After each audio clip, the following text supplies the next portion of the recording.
इंसान तबई और फितरी तौर पर इख्तिलात पसंद वाक़ हुआ है। ये मेल जोल और कुंबा व बिरादरी और आइली और माशरती ज़िंदगी का आदी होता है। यही वजह है कि इसे माशरती हैवान भी कहा जाता है। ये माशरे और कुंबे या ख़ानदान से कटकर ज़िंदगी बसर नहीं कर सकता। इंसान को इसकी पैदाइश से लेकर ज़िंदगी के आखिरी लम्हात तक मुख्तलिफ तरीक़े से ताल्लुक़ात और रिश्तेदारियों से वास्ता पड़ता है। इंसान की इसी ज़िंदगी में नाजायज़ ताल्लुक़ का ज़िक्र भी हमें मिलता है, जिसकी वजह से कई ख़ानदान तबाह और बर्बाद हुए। अक्सर मर्द हज़रात को नाजायज़ ताल्लुक़ात बनाने या पैदा करने पर तनक़ीद का निशाना बनाया जाता है। जब से दुनिया ने IT की सवारी की है और सेल फ़ोन हर किसी के हाथ में है, तो ऐसे में अब ख़वातीन भी नाजायज़ ताल्लुक़ात बनाने लगी हैं। ऐसे ताल्लुक़ात बनाने के बाद चंद दिनों तक तो सब कुछ अच्छा ज़रूर लगता है, लेकिन ऐसे ताल्लुक़ात बहुत जल्द अपने अंजाम को पहुंच जाते हैं। आज मैं आपको जो वाक़या बताने जा रहा हूं, वो ज़िले मेदक के शिवमपेट मंडल में वाक़े सुभाष पल्ली गाँव का है, जिसे आप गैर इंसानी वाक़या भी कह सकते हैं। ममता नामी खातून इस कहानी की एक जिंदा और मुतहर्रिक किरदार है, जिसकी शादी 8 साल कबल रायपुर मंडल से ताल्लुक़ रखने वाले वड्डेपल्ली भास्कर से हुई थी।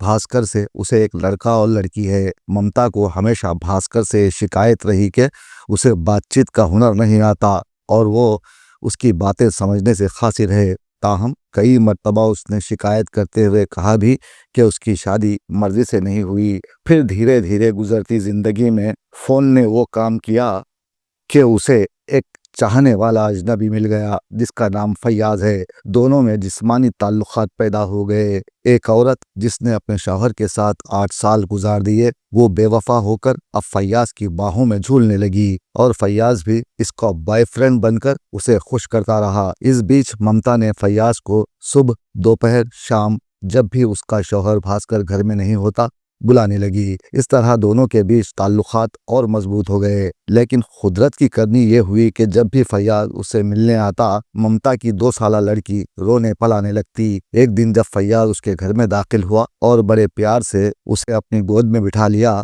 तो उसकी 2 साला बच्ची ज़ारो ख़तार रोने लगी। ममता ने फैयाज़ से खुद को आज़ाद करवाया और किसी कुंवारी लड़की की तरह झिंझलाकर अपना एक पैर फर्श पर पटका। गुस्से के आलम में बच्ची पर टूट पड़ी। एक माँ ने अपनी शीर ख्वार का एकाएक गला दबोचा, वो भी इस तरह कि उसकी बच्ची मुज़ाहिमत भी ना कर सकी। फैयाज़ के साथ ममता अपनी बच्ची की लाश को लेकर मज़ाफ़ात में मौजूद एक सूखी हुई नदी पर गई और उसे दफन करके दोनों फरार हो गए। जब ममता के शौहर ने पुलिस से रुजू होकर उसकी गुमशुदगी की रिपोर्ट दर्ज करवाई, तो पुलिस ने तहकीकात के बाद बच्ची की नाश को दस्तयाब कर लिया। फैयाज़ और ममता को गुंटूर से गिरफ्तार किया। इस तरह ये कहानी अंजाम को पहुंची। लेकिन यहाँ समझने वाली बात तो यही है कि किस तरह कोई इंसान अज़दवाजी रिश्ते में बन जाने के बरसों बाद अपने शरीके सफ़र से बेवफाई कर सकता है। यह ऐसा सवाल है जिसका जवाब किसी के पास नहीं। మిస్సింగ్ కంప్లైంట్ ఇవ్వడం జరిగింది. దాని మీద మేము లోతుగా విచారణ చేసినాం. అప్పటి నుంచి విచారణ చేస్తుంటే ఇదే గ్రామానికి, శభాష్పల్లి గ్రామానికి చెందిన ఫయాజ్ అనే వ్యక్తితోటి ఈ అమ్మాయికి పెళ్ళయింది. పెళ్ళయి రాయపూలు గ్రామము, సిద్దిపేట కమిషనరేట్ పరిధిలోని రాయపూలు గ్రామానికి చెందిన వ్యక్తితో పెళ్లి కావడం వల్ల అక్కడ నుంచి కూడా గత మార్చ్ నెలలో అక్కడ నుంచి కూడా ఈ ఫయాజ్ అని శభాష్పల్లి గ్రామానికి చెందిన ఈ వ్యక్తితోటి ఆమె ఎలోప్ అయింది.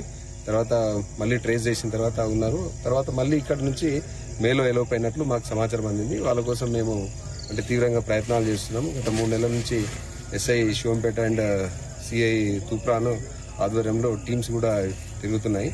సో ఇందులో భాగంగా మాకేంటంటే గుంటూరు నర్సరావుపేట ఆ ఏరియాలో ఉన్నారని చెప్పేసి మాకు సాంకేతిక ఆధారాలతోటి మాకు తెలవడంతో మేము వాళ్ళని ట్రేస్ చేసి తీసుకొని వచ్చినాము. కానీ వాళ్ళిద్దరూ ఫయాజ్ తర్వాత ఎవరైతే మమత ఇద్దరు ఉన్నారో, పాప లేదు. పాప ఎక్కడ పోయింది, తర్వాత తనుశ్రీ అమ్మాయి 2 సంవత్సరాల పాప ఎటు పోయిందంటే వాళ్ళు పొందలేని సమాధానం చెప్పడం జరిగింది. అనుమానంతో ఇవాళ మేము చాలా సుదీర్ఘంగా వాళ్ళను ఇంటరాగేట్ చేయడం జరిగింది, విచారించడం జరిగింది. ఆ విచారణలో భాగంగా ఇద్దరు కూడా ఏంటంటే అమ్మాయిని తమకు అడ్డుందని చెప్పేసి, అమ్మాయి జ్వరంతో ఉండడంతో అడ్డుందని చెప్పేసి గత జూన్ 7th నాడు, 7వ తారీఖు నాడు ఇక్కడికి పాపతో పాటు వస్తూ ఆమెను హత్య చేసినారు. ताज़ा तरीन वीडियोस के लिए आप हमारे चैनल को सब्सक्राइब करें और देखते रहें पैगाम टीवी। पैगाम टीवी, आवाज़ आपकी,